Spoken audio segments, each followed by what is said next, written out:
au petit déjeuner dans un petit restaurant buffet sur la route de Yaxchilán.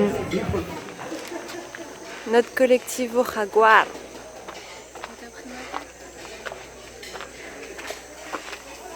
Franchement, ils sont trop beaux. En fait, on prend jamais de tour, mais cette fois-ci, on a fait une exception à notre règle parce que ça promettait quelque chose de vraiment exceptionnel. Puisqu'il s'agit de 2 cités mayas perdues en pleine jungle. Et en plus, elles se situent à la frontière du Guatemala. Puisque, comme on peut le voir, à gauche, on a le Mexique et à droite, c'est le Guatemala. Nous avons donc débuté notre journée à Palenque à 5 h du matin. 3 heures de trajet en collectivo et ensuite 45 minutes de bateau pour rejoindre la cité de Yaxchilán. Et pour notre plus grand bonheur, on a même croisé un gigantesque crocodile sur la berge.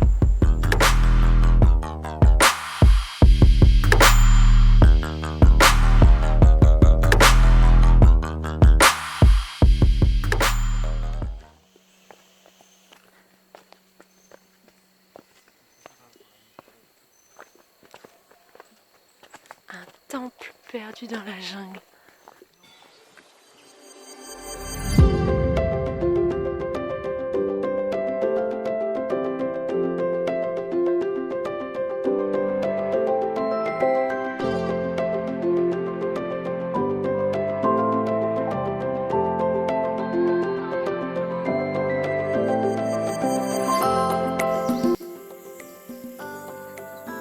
Il y a des sculptures partout, dans toute la jungle, c'est impressionnant. Je sais pas comment ils ont fait pour découvrir tout ça. Et ils disent en plus que ce qu'on voit, c'est à peine 2% quoi, de tout ce qui existe en vrai, encore, dans le sol. On marche sur les ruines. Et on entend des singes et des Woody Woodpecker. Il est énorme.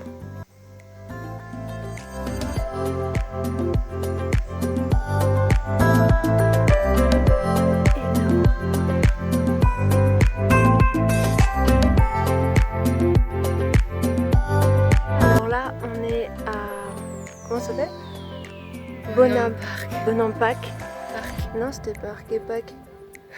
Bref, on est à Bonampak et on est monté tout en haut. C'était fatigant. Et on a une vue de ouf sur toute la selva. Ça, c'est des peintures murales. Il y a juste à Bonampak qu'on peut les observer. Ils ont réussi à conserver les peintures originales.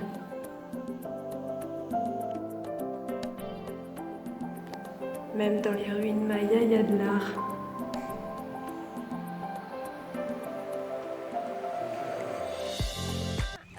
On s'est levé et on a petit déjeuner avec les singes dans les arbres juste à côté, dans notre magnifique paradis de Palenque. Donc ça, c'était déjà une belle surprise. En plus, c'est grave une belle journée parce qu'on va chercher notre voiture qui est enfin réparée. Donc elle est là. Elle est là! On attend juste le mécanicien, je sais pas, enfin il n'est pas encore arrivé. Et encore une magnifique surprise, on vient de voir s'envoler 3 perroquets, 3 haras rouges. Oh, on n'en revient pas. C'était un truc de dingue. Palenque, merci pour ces belles surprises.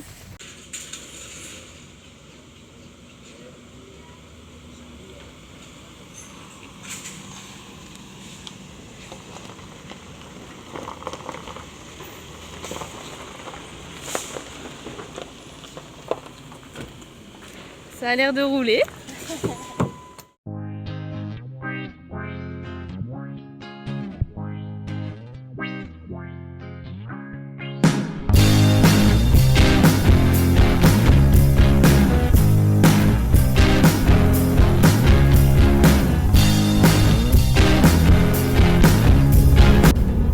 La route en arrivant vers San Cristobal, elle est vraiment très différente de ce qu'on a pu voir jusqu'à maintenant, puisque on est dans les montagnes et il y a plein de pins et des arbres, des arbres de montagne quoi.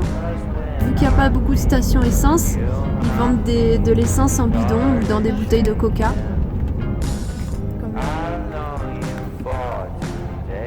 nous a fallu du temps pour arriver. Hein. On est parti à 10h30 ce matin et il est... Je sais pas. 6h30 il je est... pense. 6h. Non, il est 5h. On est trop contents d'être là. Bienvenidos a San Cristóbal de las Casas. Et c'est trop bizarre parce qu'on a ouvert les fenêtres et on a eu froid. Ça fait 2 mois que on est dans le chaud de ouf. Et là il fait frais, on est en plein dans les montagnes. Et notre logement est juste génial. Tout partagé. Je vous fais un petit peu le tour, mais c'est génial parce que tout est recyclé, bio, il y a une serre sur le toit, enfin c'est au top.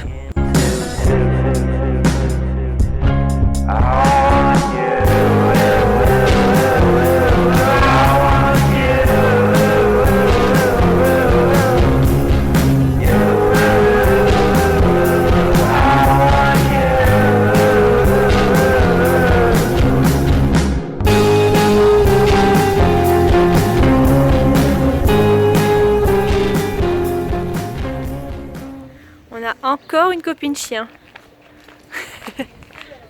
À la découverte de San Cristóbal, elle nous lâche plus.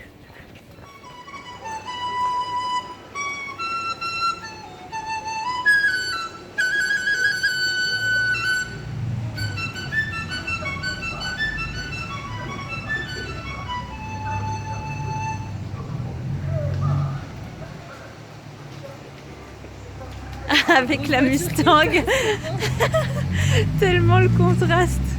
Bon, et qui dit montagne dit temps de montagne. En fait, ce qu'on a compris, c'est que le matin, il fait beau à peu près, et l'après-midi, il pleut. Et là, on peut bien voir que l'orage se prépare.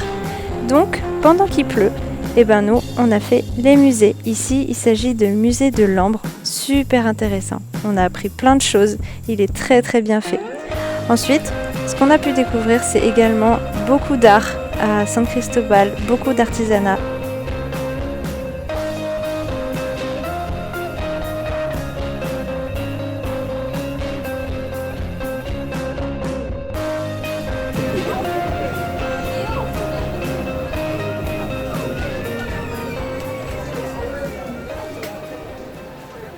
On se balade dans la ville et on se perd un peu. Il y a des marchés artisanaux sous des tentes. Enfin, c'est trop drôle quoi. Il y a plein de choses ici, plein de lumière. Ça change du reste du Mexique qu'on a fait jusqu'à maintenant. C'est vraiment ouf. C'est la grosse ville et en même temps... En fait, ça fait en même temps grosse ville, en même temps petite ville. C'est très bizarre en fait. L'ambiance est chouette et on se sent vraiment en sécurité ici. Du coup, c'est la première fois qu'on peut se balader un petit peu de nuit. Ça change. Et le retour au logement est un pur bonheur aussi. Bon, je crois que Joyce apprécie bien un petit peu de frais. Elle est beaucoup plus vive que dans la chaleur où elle est allongée par terre à subir.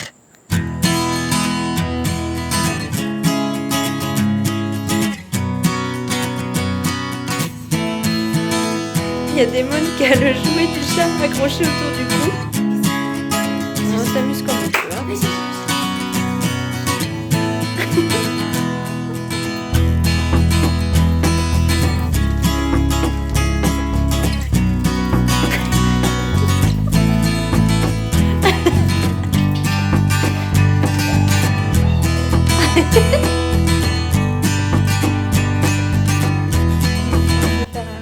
Un dîner au feu de cheminée.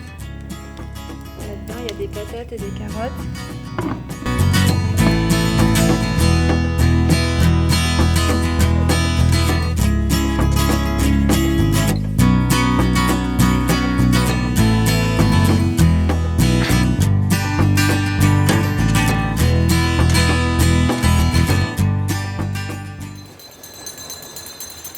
Oui, oui, c'est bien lui, avec la clochette. Dans un resto vegan, et on a demandé à la serveuse, enfin Tara, elle a demandé à la serveuse si c'était piquant. Et elle a dit comment? Non.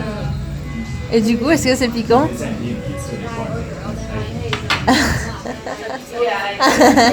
Ça arrache apparemment. Bon, moi j'ai eu un petit peu plus de chance avec mes burritos vegan, c'est super bon. C'est bon, mais ça... Il y a le feu dans ma bouche, quoi.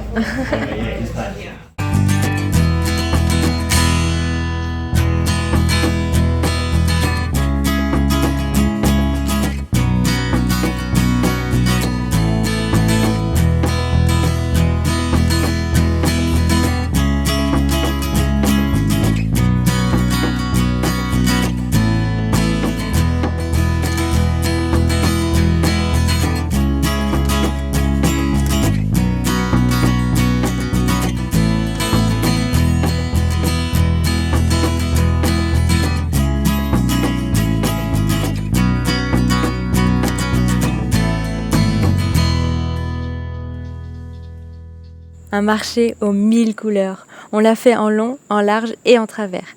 Et en continuant un petit peu sur notre route, qu'est-ce qu'on a découvert? Un marché immense. En fait, c'était le vrai marché mexicain avec les gens des communautés qui venaient vendre leurs produits, des champs, etc. Incroyable, interminable ce marché. On n'a jamais vu le bout.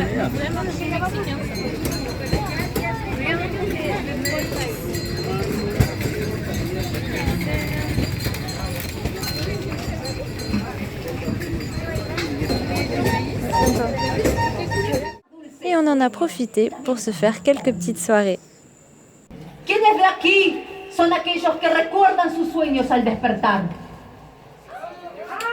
Bueno, ¿alguien se acuerda de su sueño? Así, por allá sí. Mi amor, ¿vos te acordás tu sueño? ¡Todos! ¿Quién más se acuerda de los sueños? ¿Ustedes sabían que... ¿Vos te acordás?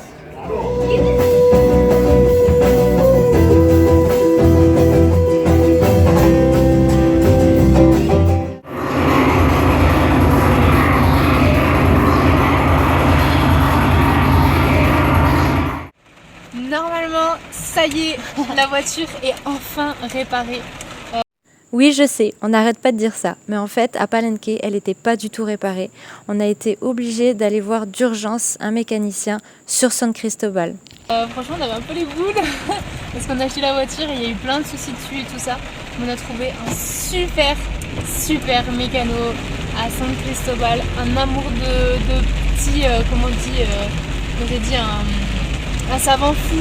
Il courait dans tous les sens et tout, il nous a vraiment aidé. Donc ça y est, on a enfin récupéré la voiture et là on est sous le déluge. Donc trop contente, enfin on va pouvoir faire nos activités. Oh là là, regarde, il est sous une bâche le gars. Ah le pauvre. Ben l'autre il est même pas sous la bâche. Non mais juste pour le délire. Voilà, au plus haut Mirador. Il est ouf. Bon, et vu qu'on a récupéré enfin cette fameuse voiture, on est allé faire un tour au canyon de Sumidero. C'est énorme. Des falaises à 180 mètres de haut. Et on les a vues d'en haut parce qu'il y a plusieurs miradors où on peut faire le tour en voiture. Et également d'en bas, en tour en bateau.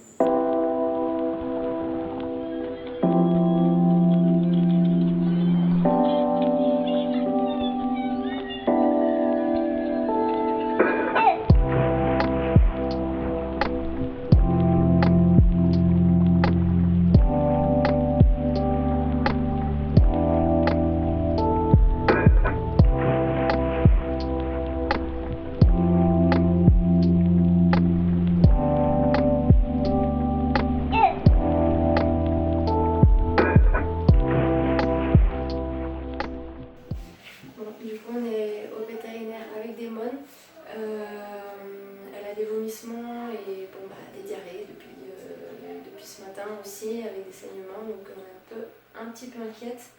La vétérinaire a dit qu'il y a des chiens qui peuvent éventuellement tomber malades avec l'eau de pluie, donc on va voir. Là on fait l'auscultation et puis on espère que ça va aller et que tout va rentrer dans l'ordre. Lemon, elle n'est pas au top du top parce qu'elle est sur une espèce de planche en métal et puis elle n'aime pas les vétérinaires, je pense, comme tous les autres chiens. Et ça va le faire.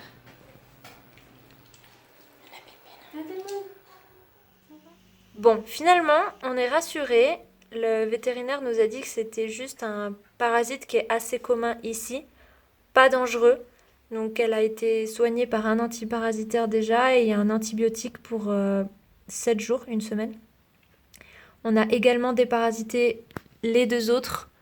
En vue avec la vétérinaire, c'est quand même une bonne idée de leur donner de l'eau filtrée, même aux chiens, de ne pas leur donner ni d'eau de pluie, ni d'eau de récupérée, ni d'eau du robinet. À Joyce, on lui a donné un antiparasitaire. Un pauvre petit truc. Ouais, et elle a bavé comme jamais, style. Quel cinéma quoi. Obligée de la sécher à la serviette. Ah. Elle refait le début. T'exagères trop, Joyce. Alors aujourd'hui, on s'apprête à suivre un cours de cuisine, tortilla et empanadas, fait par c'est le centre culturel de San Cristobal et donc c'est la communauté Tzotzil. Donc ça va être super intéressant et super marrant. On vous met quelques images pour vous montrer un petit peu les étapes, mais on va faire une vidéo spéciale là-dessus parce qu'on a appris énormément de choses et je pense que c'est très important de le partager. Donc autant en ce qui concerne les recettes et bien évidemment aussi en ce qui concerne toute la culture tzotzil. En fait, la fabrication des tortillas, c'est vraiment très important. En fait, c'est ce que font du matin au soir les hommes et les femmes dans les communautés. Donc, une femme qui fait bien les tortillas, ils disent, c'est une femme qui sait s'occuper de tout, en fait, des enfants, de la maison, etc. C'est de la prof. Ça, c'est celle de Marion. On les a fait de A à Z. Hein. Et avant, ça ressemblait à ça. Hey. Encore.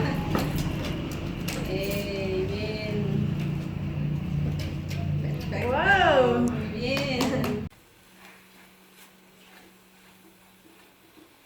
On va faire la vraie dégustation. Comment se llama? Hierba santa. Hierba santa, salsa, quesadillas, agua y pozol.